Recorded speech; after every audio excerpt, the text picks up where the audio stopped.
Dear student, आज हम class 10th का एनसीईआरटी मैथ प्रश्नावली 1.2 का प्रश्न संख्या 3 को सॉल्व करेंगे। तो चलिए वीडियो को स्टार्ट करते हैं।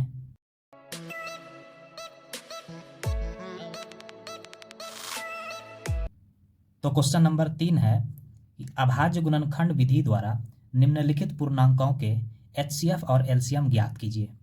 तो जो पूर्णांक है यहाँ पर तीन तीन पूर्णांक प्रत्येक पार्ट में दिया हुआ है। इस 3 नंबर क्वेश्चन में 3 पार्ट को हल करना है। 1 2 3, इसमें भी 1 2 3, इसमें भी 1 2 3, प्रत्येक पार्ट में 3 पूर्णांक दिया हुआ है। तो सबसे पहले हम एक पार्ट को सॉल्व करते हैं। तो हल करेंगे, यहाँ पर लिखते हैं हल। सबसे पहले तीनों का जो है अभाज्य गुणनखंड को निकालते हैं। तो यहाँ है 12 और यहाँ है 15 और यहाँ है 21।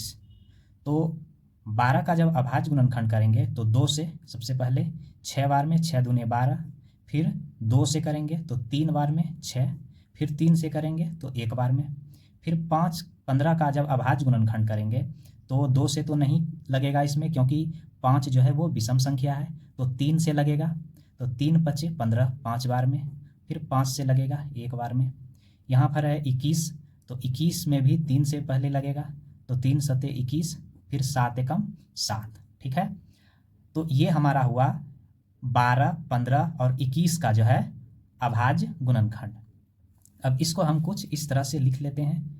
ये जो 12 है, 12 का अभाज्य गुणनखंड क्या आया? 2 गुने 2 गुने 3।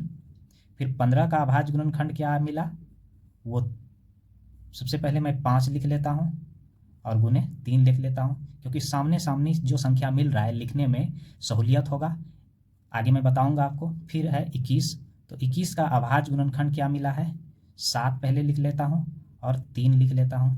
ठीक है, अब है एचसीएफ और एलसीएम ज्ञात करना है। एचसीएफ और एलसीएम, तो एचसीएफ निकालने के लिए मैंने आपको पिछले वीडियो में भी बताया था कि एचसीएफ जो होता है हाईएस्ट कॉमन फैक्टर, वो तीनों संख्या में, जो तीनों संख्या का 12 का 15 का और 21 का जो मैंने अभाज्य गुणनखंड किया है, इन तीनों संख्याओं में कॉमन कौन कौन आ रहे हैं? तो कॉमन सिर्फ यहाँ 3 मिल रहा है। तो 3 जो हो जाएगा 12 15 और 21 का एचसीएफ हो जाएगा। ठीक है, तो ये हुआ हमारा आंसर।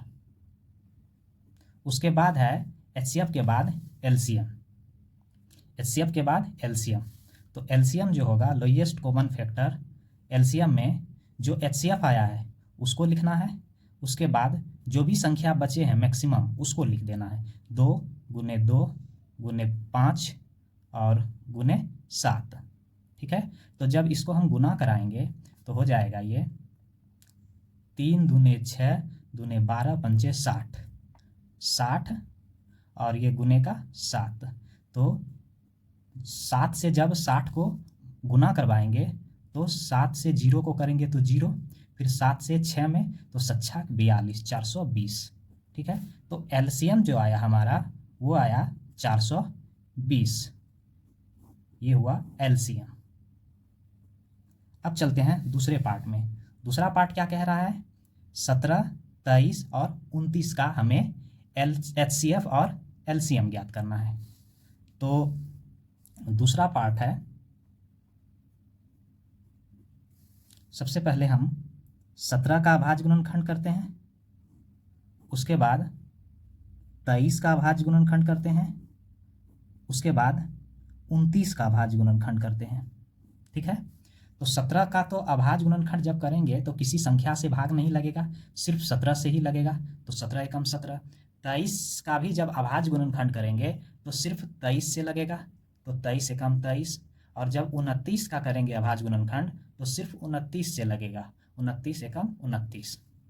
तो सबको हम इस तरह से लिख लेते हैं। 17 का अभाज्य गुणनखंड 17 गुने 1, 23 का अभाज्य गुणनखंड 23 गुने 1, 29 का अभाज्य गुणनखंड 29 गुने 1। इसका मतलब है कि 17 23 और 29 जो है सिर्फ 1 से, और वो खुद अपने आप से डिवाइड हुआ है, कटा है।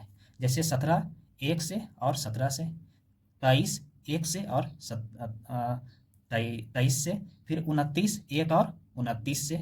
तो इसका जो HCF होगा, HCF हाईएस्ट कॉमन फैक्टर, वो 1 होगा, क्योंकि ये 17, 23 और 29 जो है वो अभाज्य संख्या है, और अभाज्य संख्या का जो HCF होता है वो 1 होता है। और आप यहाँ खुद से देख भी सकते हैं कि अभाज्य संख्या हमने बताया था पिछली वीडियो में, किसे कहते हैं कि वे संख्या जो 1 से और अपने आप से डिवाइड हो उसे ही हम बोलते हैं अभाज्य संख्या। तो इसका जो HCF हुआ वो 1 हुआ, क्योंकि इन तीनों संख्याओं में जो कॉमन है वो 1 आ रहा है। ठीक, तो ये इसका आंसर हुआ। उसके बाद एलसीएम होगा। एलसीएम क्या होगा? एलसीएम होगा जो तीनों संख्या है उसको मल्टीप्लाई करवा दीजिए, तो आपका ये एलसीएम निकल जाएगा। तो इसका मल्टीप्लिकेशन कीजिए। मल्टीप्लिकेशन आपको आना चाहिए, मैं आपको यहाँ पर गुना कर दिखाता हूँ। 17 गुने 23 को जब आपस में गुना करेंगे तो 17 तिया 51 और 17 दूने 34। ठीक है, तो 1 5 4 9 और 3। फिर अब हम 29 से मल्टीप्लाई करवाएंगे, तो 9 एकम 9, 9 81 की 1 और 9 तिया 27 और 8 हो गया 35। फिर 2 एकम 2, 9 दूनी 18 की 8 और 3 दूनी 6 1 7, तो हो गया 9। फिर 2 1 3, 8 5 13 की 3, 7 3 10 1 11, 11 339। तो इसका जो एलसीएम आया वो आया 11 339। ठीक है, तो ये हुआ इसका आंसर। अब थर्ड पार्ट है,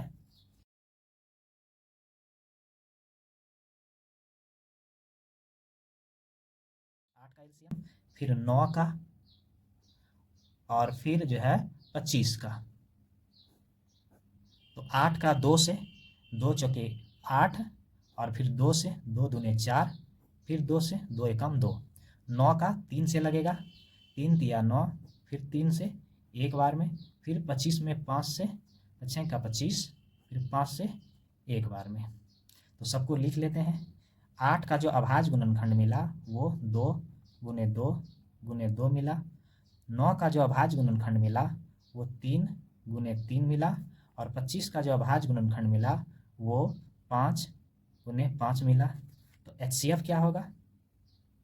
HCF देखिए, अब यहाँ तीनों संख्या में 8 हुआ, 9 हुआ और 25 हुआ, कोई भी कॉमन नहीं मिल रहा है।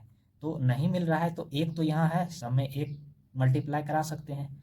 तो अब इन तीनों संख्याओं में जो कॉमन आया वो 1 आया। ठीक, तो इसका HCF जो होगा वो 1 होगा। ठीक है, उसके बाद एलसीएम करने के लिए क्या करना पड़ेगा? जिस भी संख्या का HCF 1 आ जाए तो उन सारे संख्याओं को आपस में जब मल्टीप्लाई करवाएंगे तो एलसीएम निकलेगा। वैसे भी HCF आया ये 1, तो 1 होगा, और बाकी बचे सारे संख्या को आपस में मल्टीप्लाई करवा देते हैं।